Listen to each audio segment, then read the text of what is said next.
ایک شخص اللہ کے نبی حضرت محمد صلی اللہ علیہ وآلہ وسلم کے پاس آتا ہے اور آ کر سوال کرتا ہے، اللہ کے نبی کون سا صدقہ افضل ہے؟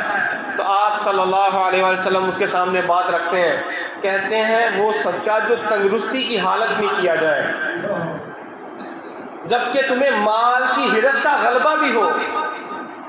وہ صدقہ جو ہمارے ہاں جب بیمار ہوتا ہے بندہ تو تبھی سوچتا ہے کہ اللہ کے راستے کے اندر خرچ کرتے ہیں، صدقہ نکال دیتے ہیں۔ اس حدیث سے کیا سمجھ آتی ہے؟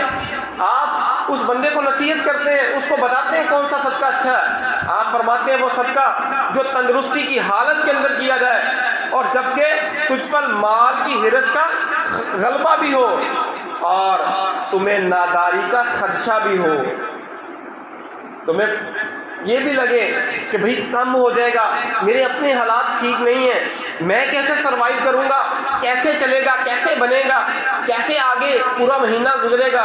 فرمایا تجھے ناداری کا خدشہ بھی ہو اور پھر ساتھ یہ بھی کہا تمنگری کی خواہش بھی ہو، تمہیں یہ بھی ہو کہ بھئی لش پش ہونا چاہیے، سب کچھ ٹھیک ٹھاک میرا ہونا چاہیے، تمہیں یہ بھی خواہش ہو۔ اور آپ نے فرمایا اس بندے کو کہا اس وقت کا انتظار مت کر کہ جب تیرا دم تیری حلق کے اندر ہو، کہا اس وقت کا انتظار مت کر کہ جب تیرا دم تیری حلق کے اندر ہو اور تو پھر کہے کہ اتنا فلاں کو دے دو، اتنا فلاں کو لکھ دو۔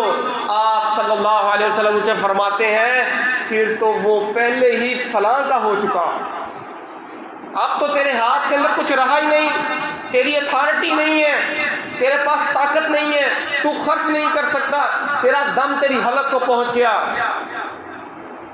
فرمایا اس وقت کا انتظار مت کر۔